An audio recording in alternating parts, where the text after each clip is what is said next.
Hola a todos, ¿qué tal? ¿Cómo estáis? Bueno, hoy vamos a hablar del plano de Teixeira. Son de estos temas interesantísimos de Madrid, pero que bueno, como habitualmente estamos por la calle, pues no se puede hablar, aunque siempre que aparece en algún museo o en algún sitio me gusta hablar de él.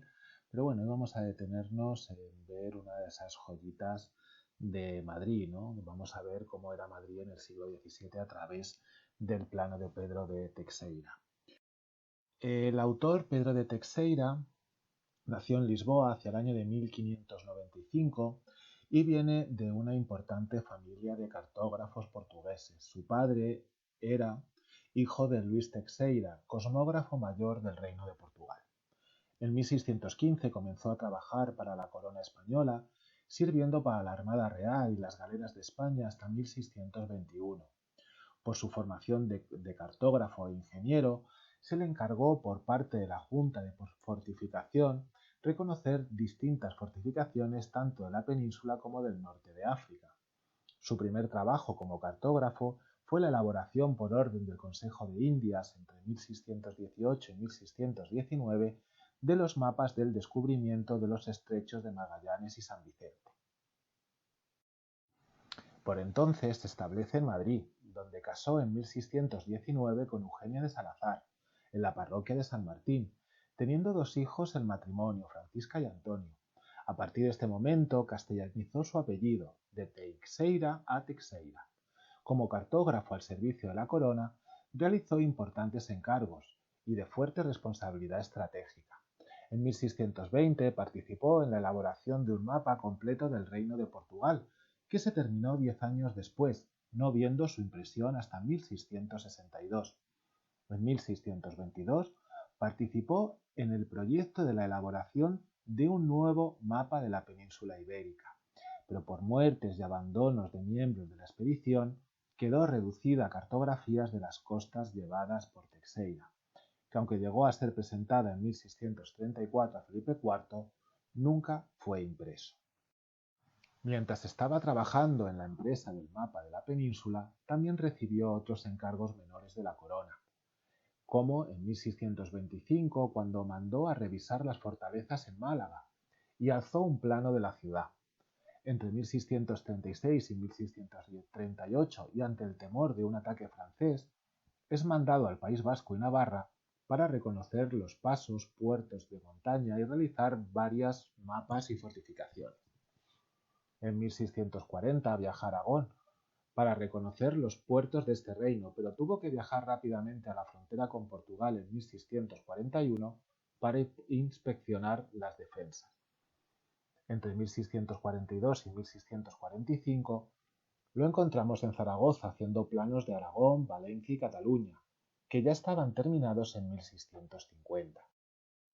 Los últimos años de vida de Pedro de Teixeira los pasó en Madrid, donde se dedicó a su proyecto más conocido, la topografía de la Villa de Madrid, grabada en 1656. Pedro de Teixeira otorgó testamento en Madrid en 1660, falleciendo 2 años después, el 13 de abril de 1662, en su casa de la calle del Prado, siendo enterrado en la iglesia de San Martín. La topografía de la Villa de Madrid, o más popularmente conocido como el Plano de Teixeira, se trata de uno de los más importantes mapas urbanos de la Europa moderna. Cobró Teixeira 200 escudos del bolsillo secreto del rey Felipe IV por su ejecución, y fue grabado en 1656 por Salomón Savery en Ámsterdam y editada en Amberes por Jan y Jacob van Berry.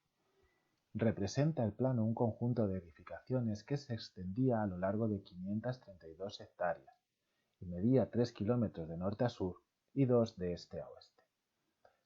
Está grabado en 20 planchas de 57 por 45 centímetros, con ligeras diferencias de tamaño de unas y otras. Y el plano total ocupa 2 metros con 85 centímetros por 1 metro con 80 centímetros. Lo primero que empezó haciendo Pedro de Teixeira fue la planta geométrica de la villa, y a partir de ahí fue añadiendo los distintos edificios a la distribución interna de las manzanas. El plano tiene una visión desde el sur hacia el norte. Las calles, las casas de Madrid, incluye detalles maravillosos, como fuentes, iglesias, jardines, fachadas y cubiertas. Al grabarse las plantas en Ámsterdam, con un idioma distinto al español, se produjeron algunos errores ortográficos. Parece ser que primero se dibujó la planta de la ciudad y luego se añadieron los alzados de los edificios, vistos desde el sur. El trazado de la mayoría de las calles se conserva. Se ve la ausencia de la Gran Vía, construida en el año de 1910, y aparecen edificios desaparecidos, muchos de ellos ya en el siglo XIX, durante el reinado de José I, o las desamortizaciones de Mendizábal o Madoz. La leyenda, que ocupa toda una lámina, recoge la relación de edificios que hace Gil González Dávila en su libro Teatro de las Grandezas de Madrid, publicado en 1623. Teixeira los numeró hacia 1650, pues no aparecen edificios posteriores. Entre ellos encontramos 14 parroquias, 4 anejos parroquiales, 57 conventos y 18 hospitales o colegios religiosos. Sirvió de modelo para otros planos posteriores y reediciones facsimilares, así como una maqueta realizada en el año 2000 por Juan de Dios Hernández y Juan Rey Francisco en el Museo Municipal de Madrid. Por su detallismo, también servirá de pauta a la maqueta de León Gil de Palacios, realizada en 1831. Aquí vemos una vista general del plano compuesto por las 20 planchas. Para analizar el plano, iremos viendo plancha por plancha, de arriba, abajo, izquierda, derecha. La primera lámina, como vemos, aparece el río Manzanares. Aparece también una serie de arbolados y un cercado. Ese cercado correspondería más o menos donde ahora tenemos la ermita de San Antonio de la Florida, el cementerio de la Florida y parte de lo que había sido la antigua fábrica de porcelana de la Moncloa, hoy Escuela de Cerámica Francisco Alcántara. Toda la parte derecha, donde vemos un terreno tremendamente agreste, estaría hoy el Parque del Oeste. En la lámina número 2 vemos parte de lo que ahora sería la montaña de Príncipe Pío, el Parque del Oeste y lo que sería donde estaría el barrio de Argüelles. Vemos distintos caminos, muchos de ellos han desaparecido. Marcan sobre todo dos: el camino del Molino Quemado, que en la parte baja correspondería con la calle Márquez de Urquijo, y el camino de San Bernardino, que unía Madrid con el convento de San Bernardino de Franciscanos Alcantarinos, que estaba en la zona de Moncloa, en el Cerro del Pimiento, justamente donde estaría la actual calle de Isazperal. Ese camino correspondería más o menos con la actual calle de San Bernardino y la calle de la Princesa. Vemos que aparecen distintas cruces, era el Vía Crucis de San Bernardino. A la derecha ya vemos parte de Madrid, con la cerca de Felipe IV, que encargó a Juan Gómez de Mora para cercar completamente la ciudad con fines sanitarios y administrativos. Esta cerca se abría por puertas y portillos y estuvo en pie hasta el año de 1868.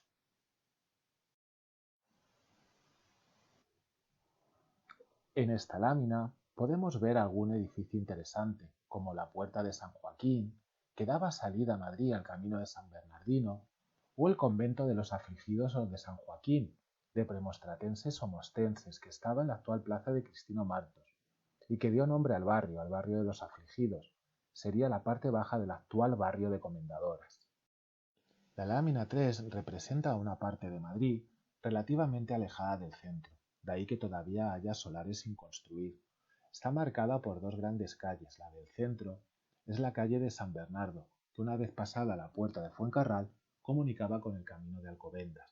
La derecha era la calle de Fuencarral, que una vez pasada la puerta de los Pozos de la Nieve, que tenía este nombre porque a su vera había unos pozos donde se guardaba la nieve en invierno para ser utilizada en verano, conectaba con el camino de Fuencarral, que comunicaba Madrid con esta población del norte. La calle San Bernardo delimita bastante bien dos barrios: el de la izquierda, el llamado actualmente barrio de las Comendadoras, y el de la derecha, el antiguo barrio de Maravillas, más popularmente conocido hoy como Malasaña.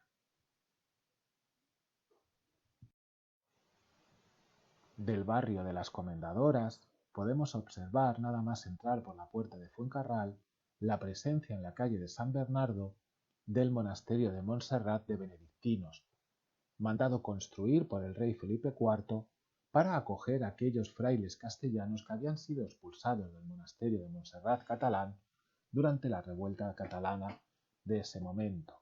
Sin embargo, el monasterio que vemos en el grabado no es el actual, pues fue sustituido por otro a finales del siglo XVII, trazado por Sebastián de Herrera Barnuevo y terminado ya en el XVIII por Pedro de Ribera, que es el que subsiste. Cruzando la calle San Bernardo, ya en pleno corazón del barrio de Maravillas, tenemos que todavía se conserva la iglesia del convento de las Maravillas, hasta hace poco tiempo parroquia del San Justo y Pastor y Nuestra Señora de las Maravillas. Fue la segunda fundación de Carmelitas Descalzas. La parte trasera, donde podemos observar la huerta del convento, es donde hoy se abre la plaza del 2 de mayo. En la parte trasera del convento vemos también un palacio con unos jardines delanteros, es el Palacio de Terranova. También en la parte de esos jardines y parte del solar es donde se abre la plaza del 2 de mayo. Ese palacio de Terranova con el tiempo se convirtió en cuartel de artillería de Monteleón, famoso por el 2 de mayo de 1808.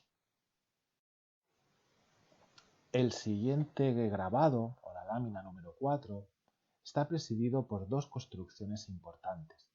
Uno, un molino de viento, conocido popularmente como el Molino de la Pólvora, y dos, por el conjunto formado por la Puerta Plaza y Convento de Santa Bárbara. El molino de viento, también conocido como el Molino de la Pólvora, dejó de utilizarse a finales del siglo XVII. A principios del siglo XVIII, las edificaciones fueron utilizadas como sede para la Real Fábrica de Tapices de Santa Bárbara. El nombre le viene por la proximidad de la Puerta de Santa Bárbara. Esta fábrica fue mandada construir y fundar por el rey Felipe V. Se accedía a Madrid por la Puerta de Santa Bárbara. Una vez pasada la puerta, llegábamos a la plaza, del mismo nombre en la actualidad. El nombre de Santa Bárbara le venía por el convento de mercedarios descalzos que vemos a la derecha.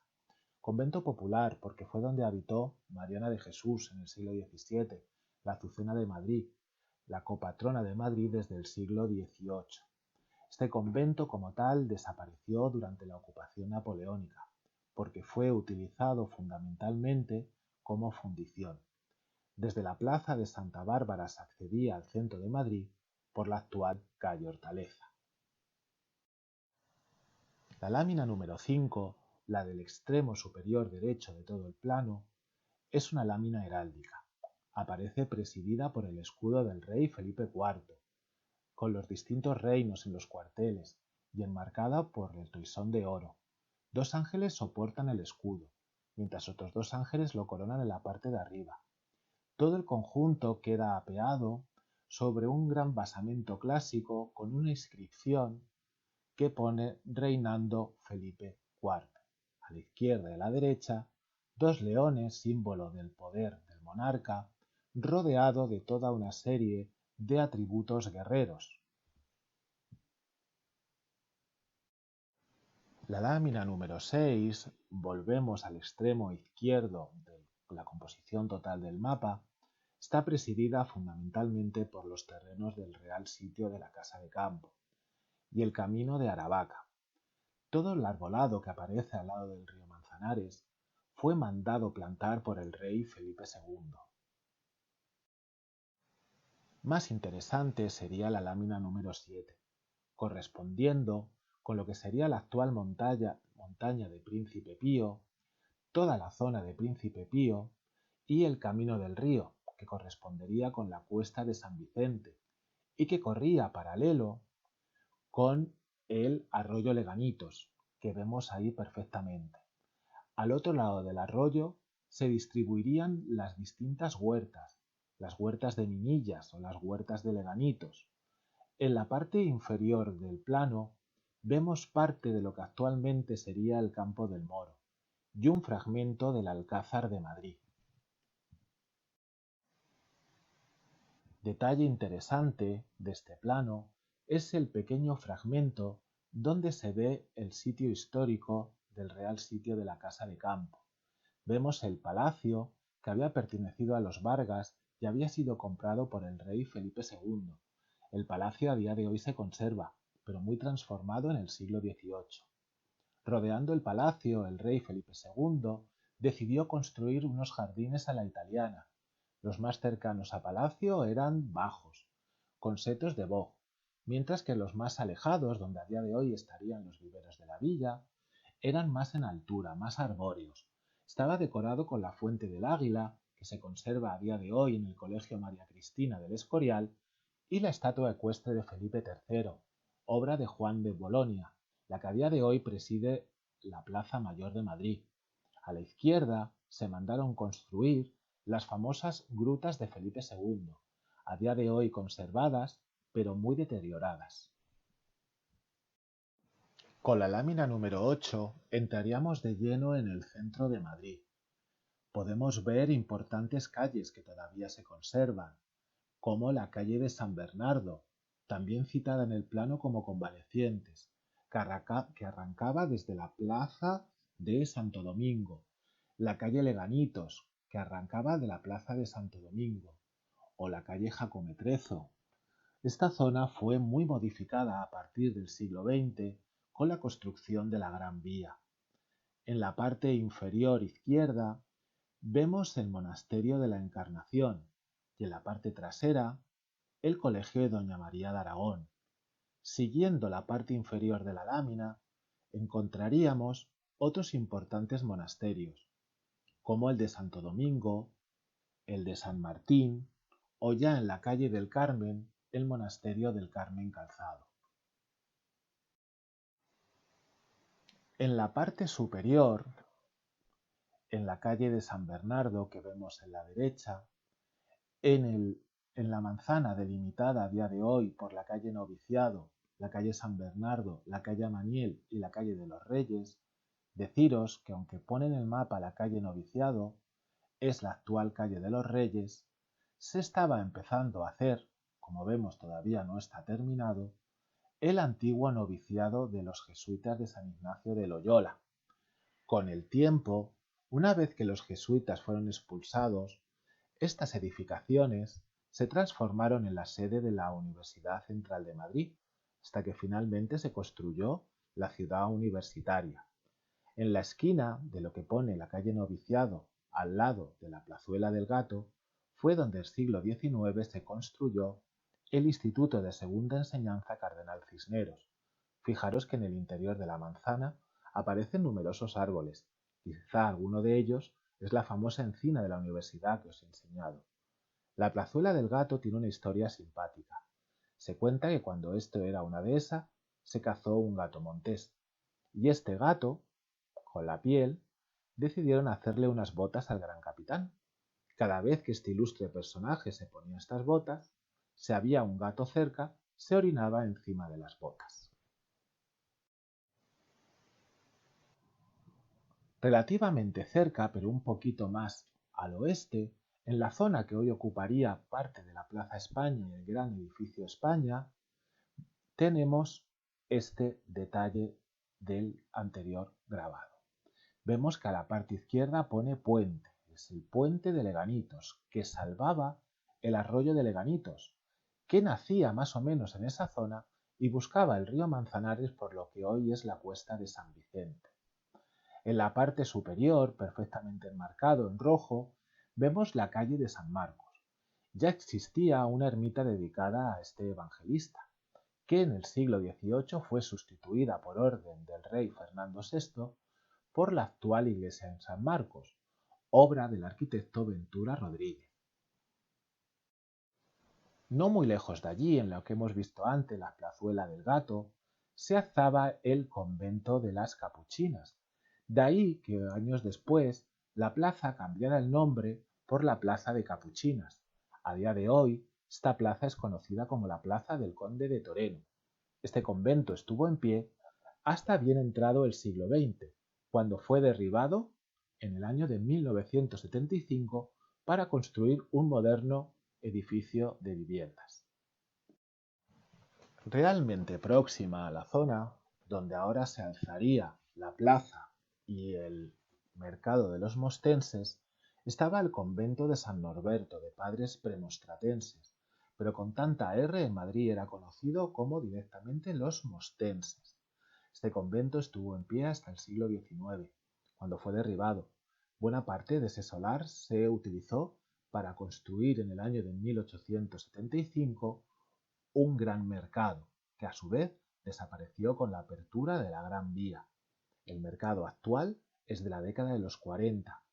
A la derecha, con fachada a la calle de San Bernardo, estaba el primitivo convento de Nuestra Señora del Destierro, de Padres Bernardos, de ahí el nombre de la calle, San Bernardo. Es curioso el nombre de dos calles que aparecen en la parte superior, la calle Aunque os pese. El tramo de calle sin salida, que está entre la calle Aunque os pese y el convento de Nuestra Señora del Destierro, que no aparece con nombre, era conocido como En mal hora vayas. No lejos de allí, subiendo la calle San Bernardo y cogiendo la calle del Pez, entre la manzana de Pez, Madera y San Roque, don Jerónimo de Villanueva fundó el convento de benedictinas de San Plácido, popularmente conocido como las Endemoniadas. El convento desapareció a principios del siglo XX, no así la iglesia, joya del barroco del siglo XVII. Al final de la calle del Pez, haciendo esquina con Corredera Baja de San Pablo y la actual calle de la Puebla, vemos una manzana que estaba ocupada en ese momento por la iglesia y el hospital de San Antonio de los Portugueses. Con el tiempo fue ocupado por los alemanes y en el año de 1701 por la Real Hermandad del Refugio y Piedad de Madrid. Se ve perfectamente cómo la iglesia se conserva en la actualidad. No así la zona hospitalaria, que por ruina fue derribada y reconstruida completamente a finales del siglo XIX. No lejos de allí ya estaba construido el convento de don Juan de Alarcón, de Madres Mercedarias, donde a día de hoy se conserva incorrupto el cuerpo de la copatrona de Madrid, la Beata Mariana de Jesús.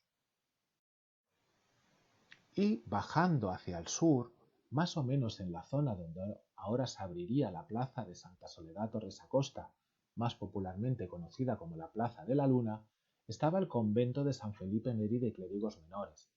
Este convento, con el tiempo, fue derribado, se construyó la actual iglesia de San Martín, que todavía sigue en pie en esta plaza.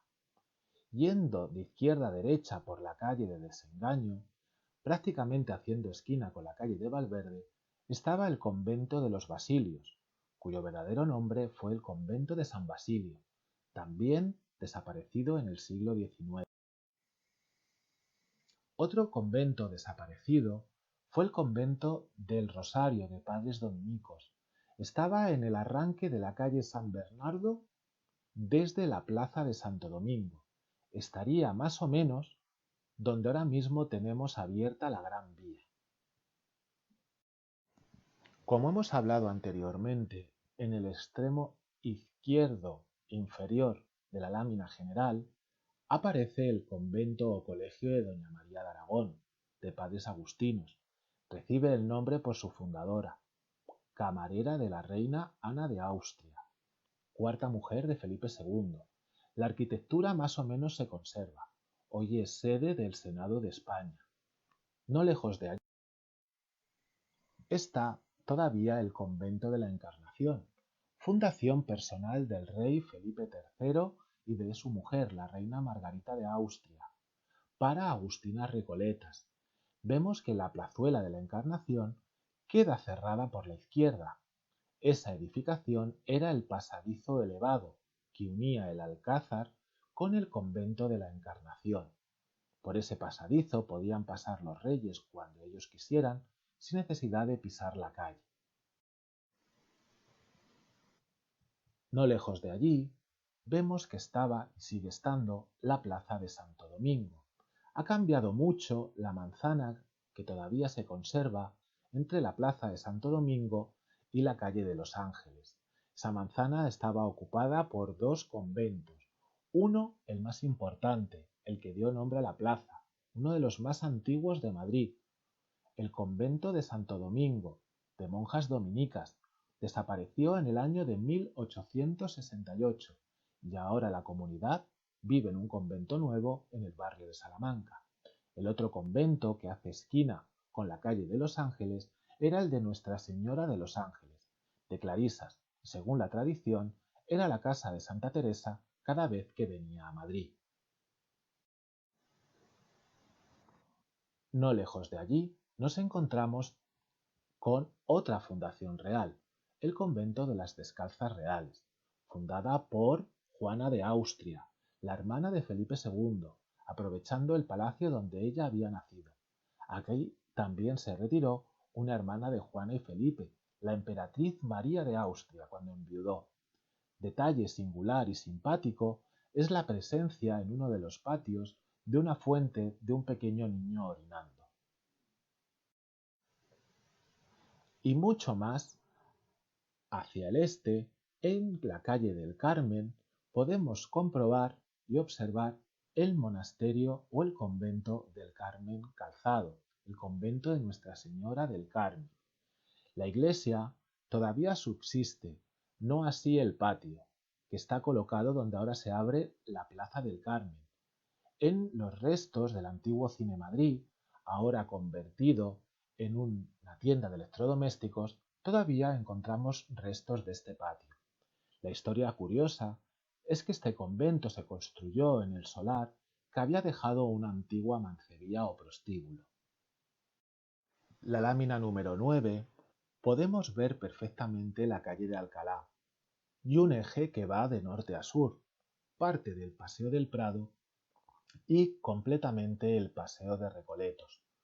La zona que queda entre la calle de Alcalá y el Paseo de Recoletos, la actual zona del barrio de Chueca, era conocido en ese momento como el barrio del Barquillo, por esa calle que va de norte a sur y que comunica la calle de Alcalá con la periferia de Madrid.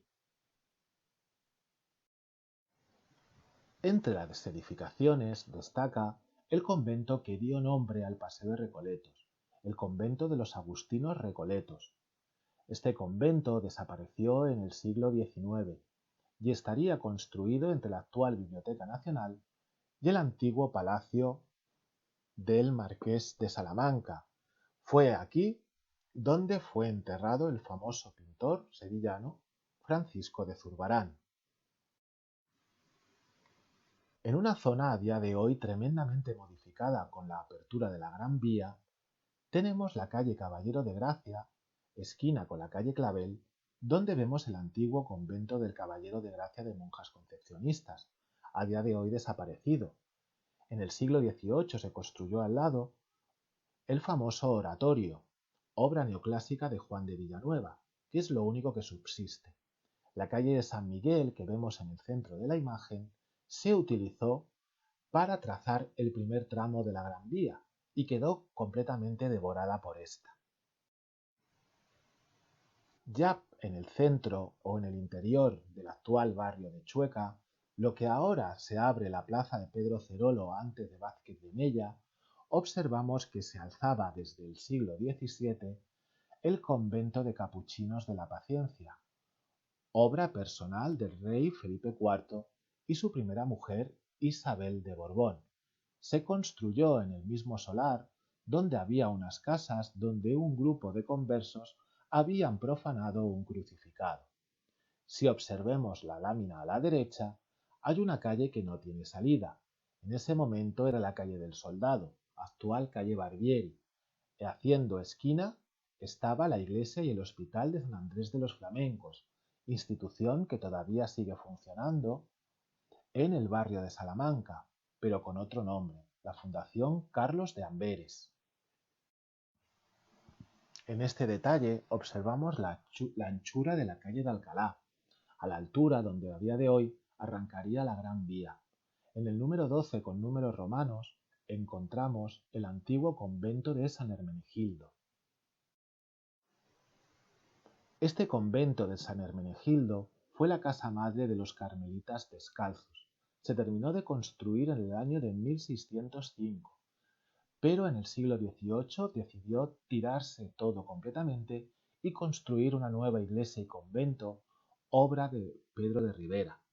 En el siglo XIX, con la desamortización, la iglesia permaneció abierta al culto, con el nombre de Parroquia de San José, mientras que el convento de la derecha fue derribado para construir el famoso Teatro Apolo, el Templo de la Zarzuela. En la parte trasera de las huertas del convento es donde hoy se abre la Plaza del Rey. Y justamente en ese recodo, en esa escuadra que hace la calle, podemos comprobar y podemos ver la Casa de las Siete Chimeneas, construida a finales del siglo XVI y con una curiosa historia de fantasmas y apariciones. Retomando la calle de Alcalá hacia la actual Plaza de Cibeles, este es el aspecto que tenía la Plaza de Cibeles en ese momento, completamente salpicada de pequeñas fuentes ornamentales que adornaban el Paseo del Prado a esta altura.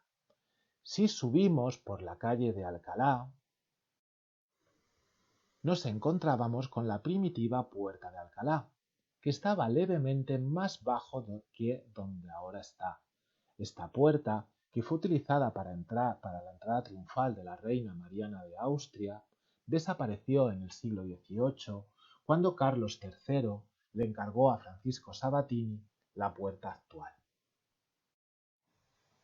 La lámina número 10 prácticamente está ocupada por parte de los jardines del Buen Retiro y aparecen otros dos caminos, el camino Ambrós y el camino de Vicálvaro, que quedaron cortados cuando en el año de 1634 se construyó el palacio y los jardines del Buen Retiro.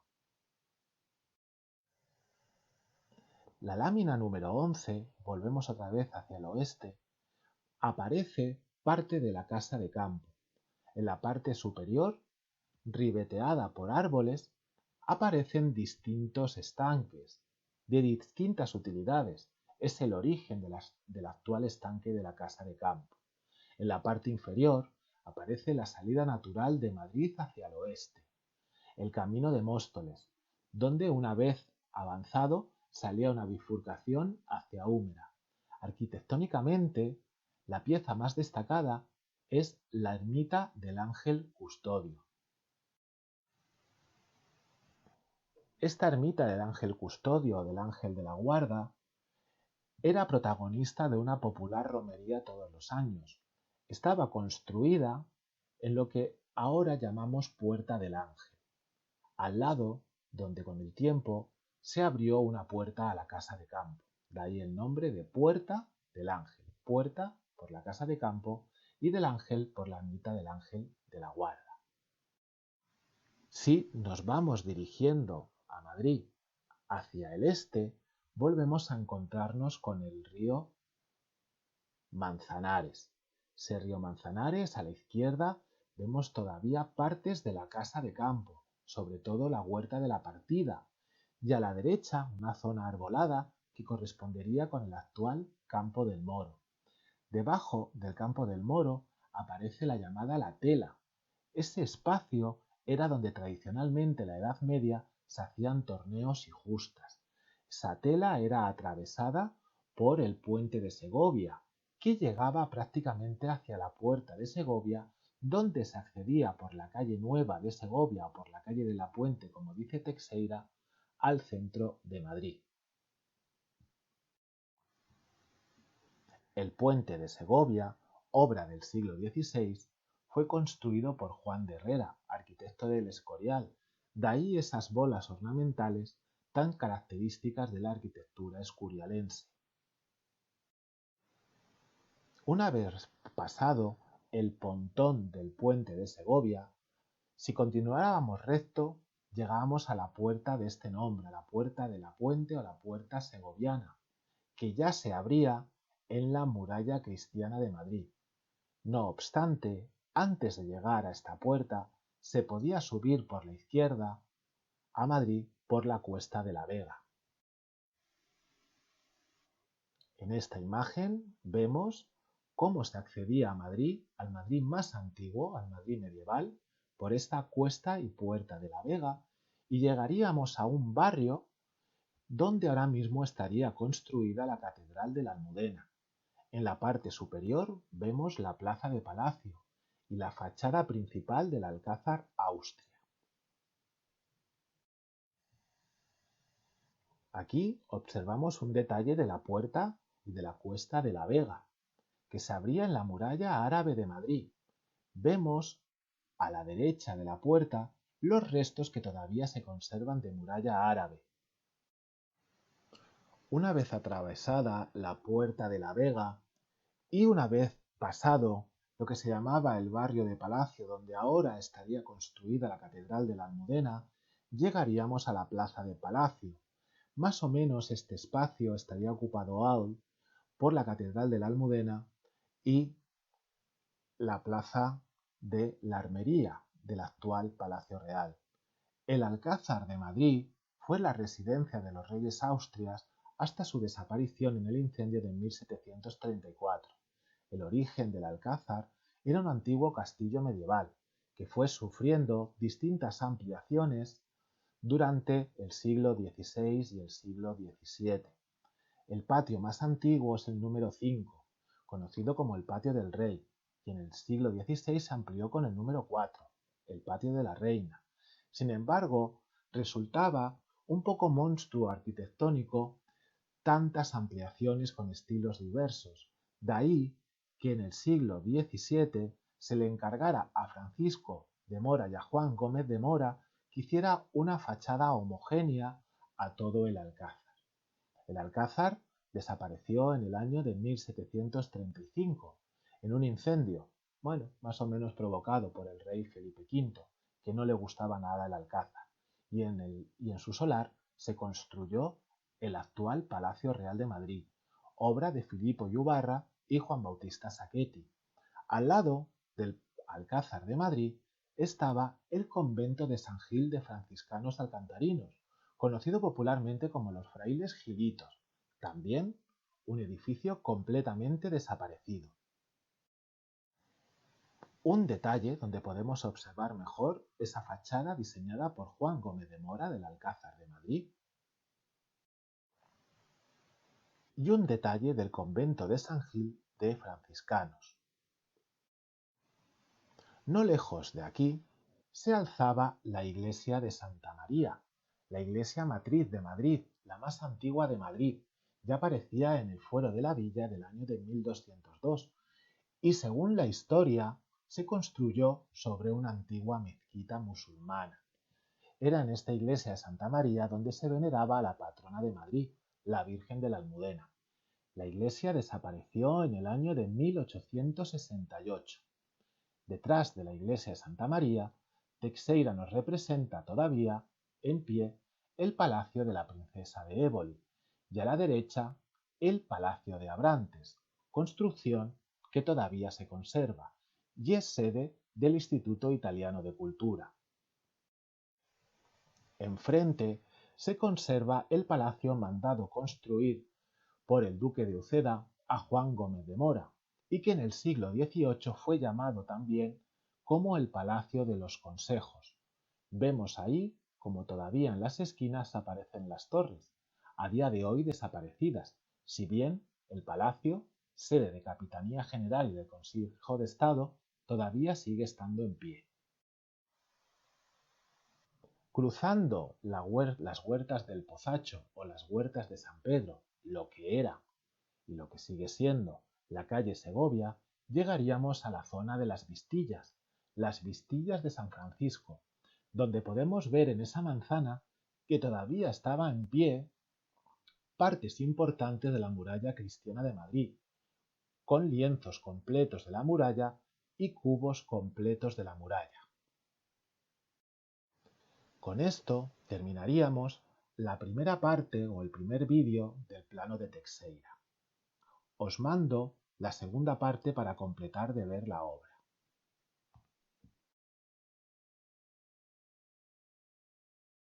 Bueno, continuamos con el plano de Teixeira en este vídeo 2 y nos habíamos quedado en el centro de En la lámina 13 se puede decir que es el corazón de Madrid, porque encontramos importantes espacios, encontramos pues desde la Plaza de la Villa, la Plaza de la Paja, la Plaza Mayor, la calle de Toledo, la calle Mayor, la calle de Atocha, también la Puerta del Sol. Vamos a ir recorriéndolo como hemos hecho anteriormente, todas las láminas desde arriba a abajo, de izquierda a derecha. En la parte superior izquierda de la lámina tenemos los Caños del Peral. Cualquiera lo diría, ¿no? Esa es la actual plaza de Isabel II o la Plaza de Ópera. Como bien sabéis, los restos de estos Caños del Peral todavía se conservan en el metro de Ópera. Y justamente a la derecha tenemos el antiguo hospital de Santa Catalina de los Donados, que ha desaparecido, ¿no?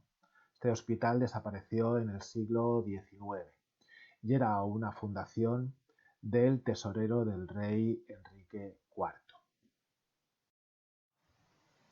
Si continuamos en ese borde, además se ve muy bien en la lámina, en ese borde superior de la plancha, podemos observar otro convento importante que hubo en esa zona de Madrid, el convento de San Martín, de padres benedictinos, fundado en el siglo XII. Fijaros cómo la iglesia daba a la plaza de las Descalzas Reales, más o menos en el lugar donde ahora tendríamos la Casa de las Alhajas. Este convento desapareció completamente en el siglo XIX. Continuando prácticamente por esa zona, cruzando por lo que sería la calle del Arenal, llegaríamos a la iglesia de San Ginés, que todavía está en pie. Esta iglesia es de las más antiguas de Madrid, aunque no aparece en el Foro de la Villa de Madrid, seguramente porque estaría fuera de esa muralla cristiana de Madrid. Como detalle singular, fijaros que Teixeira en este plano no coloca, nos imaginamos que no existiría, el tradicional y característico y castizo callejón de San Ginés. Regresando hacia el oeste, regresando hacia la izquierda de la lámina, podemos ver aquí metida en el recuadro rojo la iglesia de San Nicolás, que como bien sabéis todavía está en pie.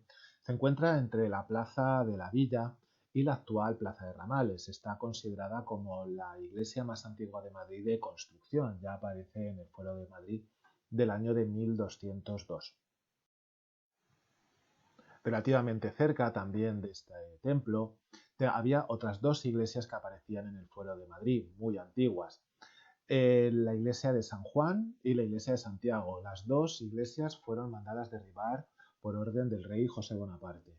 La iglesia de San Juan, en su solar, se abrió la actual plaza de Ramales. Ya sabéis que en el suelo de esta plaza aparece marcado la planta de esta iglesia, que como bien sabéis también fue donde recibió enterramiento Velázquez. Y la iglesia de Santiago, aunque fue mandada a derribar por José Bonaparte, sí es cierto que en el solar se construyó una nueva por Juan Antonio Cuervo, que es la que todavía podemos contemplar. Llegando a la Plaza de la Villa, lo que llama la atención precisamente de esta plaza es que el edificio que tendría que estar en el número 25, que sería la Casa de la Villa, todavía no estaba construido. Lo que sí estaba construido en la trasera, donde iba a ir este edificio, era el Palacio de Camarasa, con esas dos torres tan características, y a la derecha de la Plaza de la Villa, la Casa y la Torre de los Lujanes, cruzando lo que era la antigua calle Platería, porque realmente la calle Mayor en este momento, toda, no se llamaba la calle Mayor, sino tenía tramos. El primer tramo era Santa María hasta la Plaza de la Villa. Desde la Plaza de la Villa hasta más o menos la entrada a la Plaza Mayor era Platerías, y luego ya a partir de ahí ya hasta desembocar en la Puerta del Sol se llamaba la calle Mayor. Vemos que a la izquierda, en la parte superior, tenemos el convento de Constantinopla de Madres Clarisas, desaparecido en el siglo XIX. La comunidad está en Carabanchel, en un convento nuevo en la calle General Ricardos, y vemos haciendo esquina con la calle del Salvador la primitiva iglesia del Salvador, que era donde se reunía en la Edad Media el concejo de la villa, y que desapareció por ruina a principios del siglo XIX. Si seguimos callejeando por esta zona, llegaríamos a la actual plaza del Conde de Miranda, donde está y sigue estando el convento de las Carboneras, las Jerónimas, como aparece ahí, y luego subiendo por la calle de San Miguel estaba la iglesia de San Miguel de los Octóes, también aparece en el Foro de la Villa de 1202. Esta iglesia tuvo mala suerte, incendio que destrozaba la Plaza Mayor, incendio que afectaba a esta iglesia. De ahí que en el último incendio se decidió no reconstruirla. Con el tiempo se construyó, parte es la Plaza de San Miguel y parte es el Mercado de San Miguel, construido en el año de 1913. No lejos de allí tendríamos la Puerta Cerrada, la Plaza del Conde de Barajas y la calle sin nombre que aparece hacia la izquierda sería la calle San Justo. En el número H tenemos la primitiva iglesia de San Justo y Pastor, que desapareció por un incendio, y en su solar se construyó la actual iglesia de San Justo y Pastor, o desde el siglo XIX la iglesia de San Miguel, la Pontificia, obra de Santiago Bonavía por encargo del cardenal infante Don Luis. Llegaríamos a la Plaza Mayor de Madrid, que se construyó en el siglo XVII sobre una plaza anterior del arrabal cristiano, la Plaza del Arrabal, que era una plaza irregular. El primer edificio que se construye en esta plaza es la Casa de la Panadería, que la construye Francisco de Mora por indicación del rey Felipe II, ya en el reinado de su hijo Felipe III. Al regreso de la corte de Valladolid va a ser el sobrino de Francisco de Mora, Juan Gómez de Mora, el encargado de construir la Plaza Mayor definitiva. Sin embargo, la Plaza Mayor ha sufrido 3 incendios, el último en el siglo XVIII. De ahí que si la comparamos con la Plaza Mayor actual, hay cambios. Por un lado, no aparece la Casa de la Carnicería. Por otro lado, aquí en Teixeira las calles son abiertas, no hay arcos. Y también en este caso vemos que la altura de los edificios es mayor que los actuales. Al lado de la Plaza Mayor, la Plaza de la Provincia, que todavía se sigue llamando así, estaba presidida por la Cárcel de Corte, obra de Juan de Villanueva, y enfrente de la Cárcel de Corte estaba la primitiva iglesia de Santa Cruz, también gafada por sucesivos incendios, hasta que finalmente se termina tirando y abriendo la plaza de Santa Cruz en el siglo XIX. Fijaros que a la derecha tenemos el Colegio de Santo Tomás de Dominicos. Esta construcción fue sustituida por otra en el siglo XVIII que sufrió un incendio en el siglo XIX y se aprovechó el solar para construir la actual iglesia de Santa Cruz, obra del Marqués de Cubas. Llegaríamos al corazón de Madrid, que era la Puerta del Sol. Nada que ver con la Puerta del Sol actual, era realmente una plazoleta, una calle ancha, y estaba presidida por distintos edificios importantes. El primero que nos encontraríamos haciendo esquina con la calle Mayor sería el convento de San Felipe el Real, de Agustinos.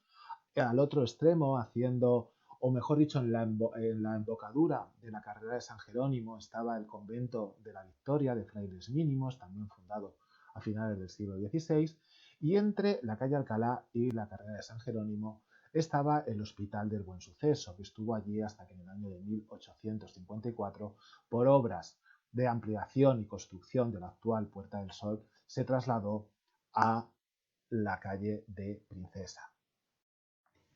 Podemos ver aquí un detalle de ese convento de la Victoria. Realmente la iglesia del convento es donde vemos la torre, que va paralela con la carrera de San Jerónimo, y tenía un atrio que correspondería al acceso de la actual calle Espocimina. Y ese atrio servía por un lado para entrar a la izquierda a la iglesia y para entrar de frente, se ve muy bien el chapitel, a la capilla de Nuestra Señora de la Soledad, de la Victoria, una de las grandes devociones madrileñas del siglo XVII. Este convento, cuando fue desamortizado en 1836, fue demolido. Lo mismo ocurrió con el convento de San Felipe, también fue derribado en el año de 1836 y el solar lo compró Santiago Alonso Cordero, el popular Maragato, donde construyó las casas de Cordero, que sirvieron de pauta estilística para la gran reforma de la Puerta del Sol del año 1850. Fijaros que aquí se ve perfectamente esas gradas de San Felipe, cementidero de Madrid, y enfrente de esas gradas el desaparecido Palacio de Oñate. Hay un callejoncito estrecho entre la calle Mayor y la calle Arenal que era llamado popularmente el Callejón de la Duda.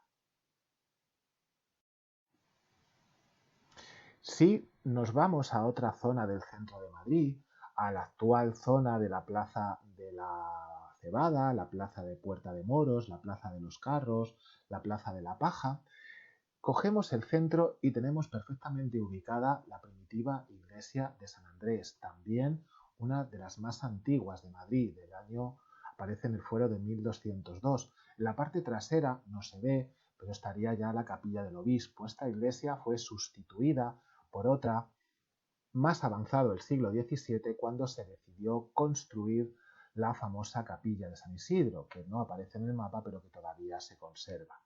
A la derecha de esta iglesia de San Andrés tenemos el antiguo palacio de los Lujanes o de los Condes de Paredes, lo que es la sede del Museo de San Isidro, y al otro lado el palacio del desaparecido de los Laso de Castilla, que lo ocupaban los reyes católicos cuando solían venir a la corte y que veis que estaba comunicado con la iglesia de San Andrés por un pasadizo elevado.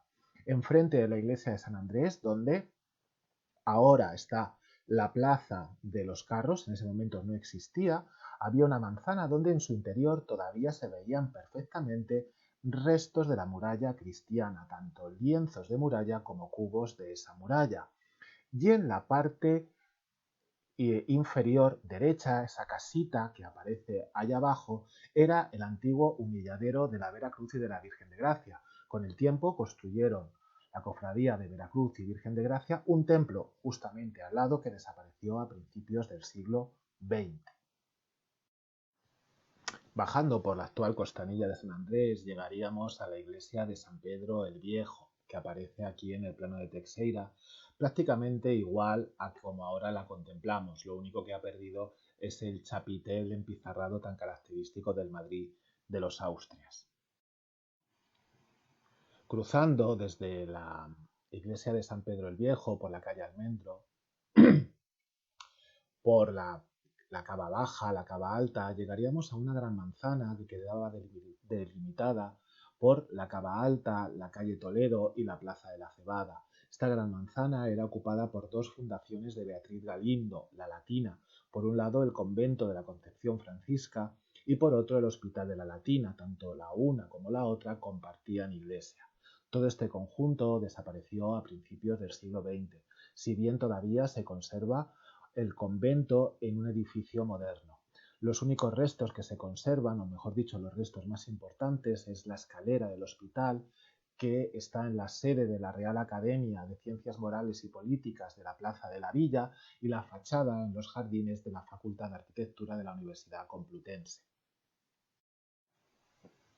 Cruzando la calle Toledo, sin duda el edificio más monumental que representa a Teixeira, lo que era el antiguo Colegio Imperial, que fue una fundación de la emperatriz María de Austria, que dio una cantidad muy importante a los jesuitas para la construcción de este colegio.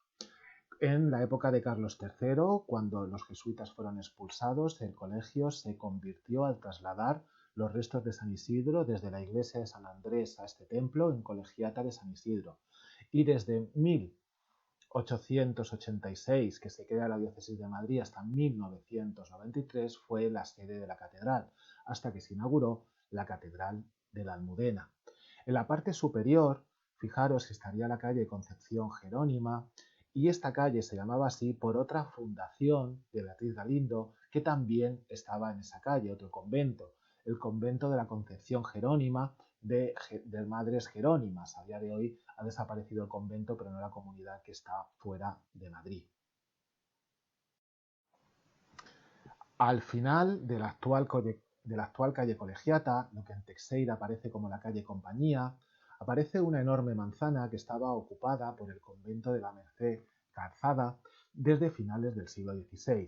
Cuando el convento desaparece en el año de 1836 con la desamortización de Mendizábal, se abre una gran plaza que se llamó durante años la Plaza del Progreso y desde 1940 la actual Plaza de Tirso de Molina. Si subiéramos por cualquiera de las dos calles que suben hacia el norte,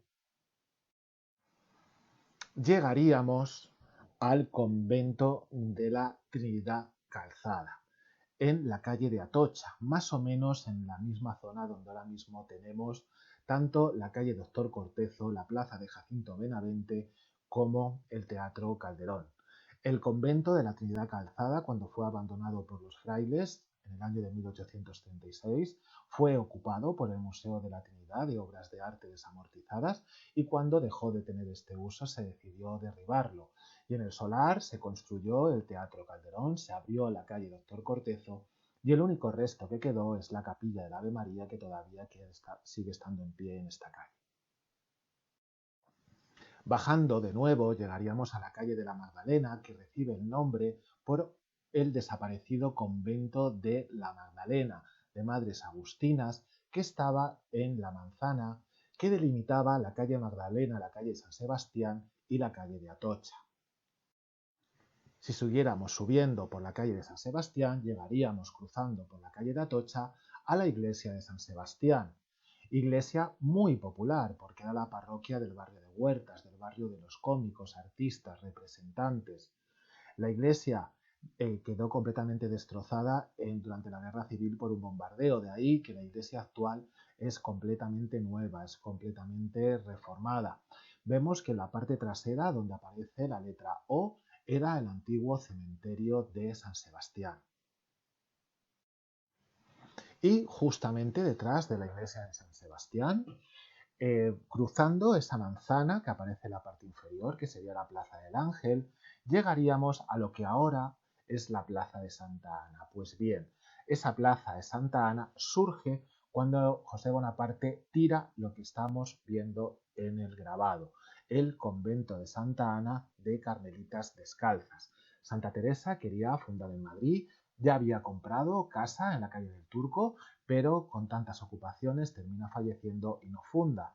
De ahí que van a ser sus sucesoras las que terminan fundando el convento de Santa Ana, el primer convento de carmelitas descalzas de la corte. La lámina 14 correspondería más o menos con todo lo que viene siendo el Palacio del Buen Retiro a la derecha, el Paseo del Prado y el barrio de Huertas a la izquierda. Fijaros que el eje del Paseo del Prado divide la estampa en dos. Por un lado, a la derecha, el palacio y el convento de los Jerónimos, Palacio del Buen Retiro, y por otro lado, como decíamos, el barrio de Huertas. Ese barrio quedaba delimitado por la carrera de San Jerónimo y por la calle de Atocha, pero a su vez había otras calles importantes en el interior del barrio, como vemos aquí, como la calle del Prado, la calle de las Huertas, etc. Justamente en la parte superior izquierda de la lámina, prácticamente en la esquina que es casi imperceptible, hay un pequeño tramo de la calle de Alcalá donde aparece otro convento desaparecido que era el convento de la Piedad, conocida popularmente como Las Vallecas porque en origen venían de este pueblo madrileño. Cogiendo la carrera de San Jerónimo, como hemos dicho, una de las calles más importantes que aparecen representadas en, en este grabado, en justamente la confluencia de la carrera de San Jerónimo con Cedaceros y la actual calle Zorrilla, la antigua calle del Sordo, había también dos interesantes establecimientos religiosos. Por un lado, el convento de las monjas de Pinto, Bernardas, donde ahora mismo tenemos el Hotel Urban, este moderno hotel, y en la esquina de la calle Zorrilla actual con carrera de San Jerónimo, en parte de la ampliación del Congreso de los Diputados, estaba la iglesia y el hospital de San Pedro y San Pablo de los Italianos, otro de estas instituciones de nacionalidades que había en Madrid. Bajando por la carrera de San Jerónimo, llegaríamos a un ensanche que a día de hoy es conocido como la Plaza de las Cortes, pero en este momento las Cortes aquí ni estaban ni se la esperaban. Estaba presidido sobre todo por un imponente palacio, el Palacio de los Medinaceli, que anteriormente había sido el Palacio del Duque de Lerma. Era como una especie de pequeña ciudad. En el interior había hasta 3 comunidades religiosas. Los trinitarios, que no aparecen en este detalle. Los capuchinos de San Antonio del Prado, los tenemos ahí marcados. Y donde ahora mismo está el Hotel Villarreal, las dominicas de Santa Catalina de Siena. para comunicar las dominicas con los capuchinos, o mejor dicho, para comunicar las dominicas con el palacio de los Medinaceli, vemos que sobre la calle del Prado había un pasadizo elevado. Enfrente de las dominicas, cruzando la carrera de San Jerónimo, vemos el convento del Espíritu Santo, de clérigos regulares menores. Estos sacerdotes hicieron posteriormente un convento mucho más grande, mucho más potente, que en el siglo XIX, durante una breve etapa, fue utilizado como Congreso de los Diputados y finalmente se decidió tirarlo para construir el Congreso de los Diputados actual. Formando parte de ese gran conjunto del Palacio de los Medinaceli, pero un poquito hacia el sur tendríamos el convento de los Trinitarios Descalzos. La misa de 11 que se hacía aquí era conocida como la misa de las Tres Marías, porque iban María de Córdoba, María Luján y María Calderón, las actrices más importantes, a los oficios en esa hora a este templo. Este templo, a partir del año de 1682, fue conocido como el Convento de Jesús, porque a partir de ese año se empieza a venerar aquí la imagen del Cristo de Medinaceli. El corazón del barrio de Huertas estaría conformada por las antiguas calle de Francos, calle Cantarranas y la calle de Huertas. La calle de Francos es la actual calle de Cervantes. En la esquina de la calle de Francos con la calle de León fue donde falleció Cervantes. En la calle de Francos vivía Lope de Vega. Y en la calle de Cantarranas, la actual calle de Lope de Vega, haciendo esquina con la calle de San José, estaba el convento de las Trinitarias Descalzas de San Ildefonso. Y digo estaba porque, aunque la comunidad sigue estando, la construcción actual es de finales del siglo XVII. Vemos que hay una calle sin nombre entre la calle Francos y la calle de Cantarranas que era conocida como la calle del Niño. En esa calle vivió tanto Quevedo como Luis de Góngora. Y saliéndonos ya del barrio del Huertas, en uno de esos límites, tenemos la plazuela de Antón Martín, que recibe el nombre de este religioso discípulo de San Juan de Dios de la Orden Hospitalaria, que construyó el Hospital del Amor de Dios, o más popularmente conocido como el Hospital de Antón Martín, que lo tenemos ahí marcado. Este hospital, la iglesia, desapareció en el siglo XX y lo que tenemos ahora, la parroquia de Salvador y San Nicolás, es algo moderno de la década de los 40. Subiendo por la calle de Atocha, haciendo esquina con la plaza de Matute, se construyó el Colegio de Niñas de Loreto. A día de hoy este edificio ha desaparecido, que no el colegio que todavía sigue funcionando en otra parte de Madrid. Si cogiéramos de nuevo la carrera de San Jerónimo en lo que ahora sería la Plaza de Cánovas del Castillo, más popularmente conocida como la Plaza del Neptuno, es lo que estamos viendo ahí. Esta es la torrecilla de la música que daba acceso al Palacio del Buen Retiro, y fijaros cómo el trazado del Paseo del Prado se hace sobre un arroyo, el arroyo de la Broñigal. Ahí se ve perfectamente el cauce de este pequeño arroyo, aparte de esas fuentes decorativas que se fueron colocando a lo largo del siglo XVI y XVII en el Paseo del Prado. Y al otro lado del Paseo del Prado llegaríamos al Palacio del Buen Retiro, construido en el año de 1634. El origen hay que buscarlo en el convento de los Jerónimos, que, si bien es cierto que se funda a finales del siglo XV al lado del río Manzanares, se trasladan a este lugar en el año de 1501. Los Jerónimos siempre habían estado muy unidos con la Casa Real Española y tenían unas habitaciones preparadas para que los reyes se pudieran retirar.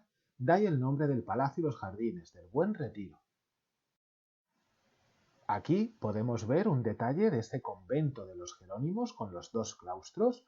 El claustro de la derecha todavía se conserva integrado en el Museo del Prado, el de la izquierda ha desaparecido, y luego la parte de la derecha vemos cómo se fue ampliando con la construcción por Alonso Carbonell y encargo de Felipe IV y el conde duque de Olivares del Palacio del Buen Retiro. De ese Palacio del Buen Retiro solo queda la crujía marcada con el número 68, lo que durante años fue la sede del Museo del Ejército y lo que tenemos marcado como el Casón del Buen Retiro. Detalle singular era el llamado Palacio del Caballo o Patio del Caballo, donde estaba la escultura ecuestre de Felipe IV, obra florentina de Pietro Tacca, que es la misma que a día de hoy preside la Plaza de Oriente. La lámina 15 es fundamentalmente los jardines del Buen Retiro. En la parte superior vemos el fragmento más importante del lago Grande del Retiro, un lago artificial que se hace en este momento, y en la parte inferior vemos el lago pequeño con la ermita de San Antonio de los Portugueses. Hay una ría que comunica el lago Grande y el lago pequeño, que toda la parte de la derecha fue utilizado en la zona de la ría, o mejor dicho, el recorrido de la ría, para la construcción ya en el siglo XIX del paseo de coches del Retiro. Uno de los jardines característicos del siglo XVII, a día de hoy desaparecido, era el Jardín del Ochavo. Tenía planta octogonal en el centro y vemos como todos los paseos estaban cubiertos con pérgolas con vegetación. Cerca del Jardín del Ochavo estaba y sigue estando el estanque de las Campanillas, y al lado de ese estanque, entre el estanque de las Campanillas y el estanque grande, dos ermitas, la ermita de San Bruno y la ermita de San Jerónimo. Como hemos dicho, en el Retiro estaba también el estanque pequeño, en cuyo centro había una isla donde estaba la ermita de San Antonio de los Portugueses. Por esa forma aislada fue el lugar elegido por el rey Carlos III para colocar en el centro la Real Fábrica de Porcelana del Buen Retiro. De aquí tenemos un detalle del estanque grande del Retiro. Era un estanque artificial que se construyó en este momento. Y vemos cómo cuando se construyó durante una temporada, en el centro del estanque había una isla que se utilizaba para todo tipo de fiestas, festejos, verbenas, representaciones teatrales, o donde los reyes podían asistir a las naumaquias que se hacían en el estanque. Vemos ahí una galera flotando encima de sus aguas. La lámina 16 es la lámina de la leyenda, y la lámina 17 está presidida fundamentalmente, o la verdadera protagonista es la Vega del Manzanares y un poquito de Madrid. Ese poquito, lo más importante sin duda, es el convento de los franciscanos, el convento de San Francisco el Grande. Aquí tenemos una imagen de ese convento que ya en este momento se llamaba de San Francisco el Grande por esas dimensiones, pero no es el actual. Ya sabéis que el actual es una construcción con esa gran cúpula del siglo XVIII. La siguiente lámina que nos hace dirigirnos hacia el este serían la representación de los barrios bajos geográficamente. Por un lado, a la izquierda, el barrio del Rastro y a la derecha, el barrio de Lavapiés. No hay grandes edificios monumentales, pero sí edificios singulares. Por ejemplo, vemos un fragmento de la Plaza de la Cebada con la fuente. En la Plaza de la Cebada, haciendo esquina, estaba el convento de la Pasión de Dominicos. En la antigua calle de la Pasión nos llevaba directamente a la actual Plaza de Cascorro. Pero vemos que esa Plaza de Cascorro aún no existía. Vemos que pone Tapón del Rastro. Eso se tiró a principios del siglo XX para ampliar esta plaza. Bajando por Ribera de Curtidores, tenemos una parte que no está edificada, el número 66, el llamado Cerrillo del Rastro, y en la zona donde ahora mismo se abre la plaza del General Vara del Rey, tenemos el Matadero de Madrid, uno de los dos mataderos que había en esta zona en el siglo XVII. También en la parte baja del barrio de Lavapiés, en donde ahora tenemos las escuelas pías de San Fernando, estaba construido en este momento la iglesia y el hospital de Nuestra Señora del Pilar para la atención de aragoneses. Y una de las puertas importantes de entrada o de salida de Madrid hacia el sur, la puerta de Toledo, no es la actual es del siglo XIX, y a la derecha ya estaba otro de los mataderos que estuvo funcionando hasta el siglo XX.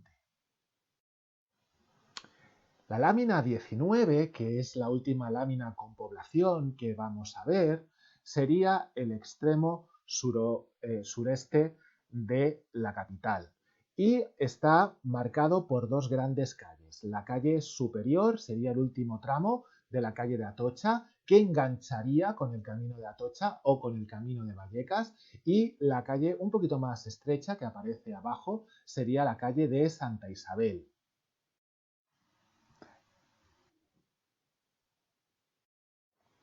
La calle de Santa Isabel se llamaba así por la presencia del convento de la Visitación o de Santa Isabel. Lo trasladó aquí el rey Felipe III y la reina Margarita de Austria, en los terrenos donde el secretario de Felipe II, Antonio Pérez, tenía su finca de recreo. Podemos comprobar cómo la iglesia, ahora conservada, de Juan Gómez de Mora, todavía no se había construido. Y al final de la calle de Atocha estaba, desde la época de Felipe II, la zona hospitalaria de Madrid. Por un lado, el Hospital General, que era para varones, y un poquito más para arriba estaba el Hospital de la Pasión, que era para mujeres.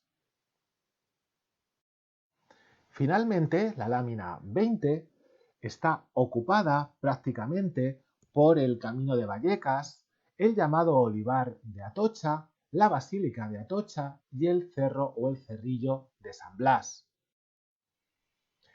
El Cerrillo de San Blas, donde había una ermita dedicada a él, se hacía una romería el día de su fiesta, el 3 de febrero, una romería muy concurrida, donde incluso iba la Casa Real.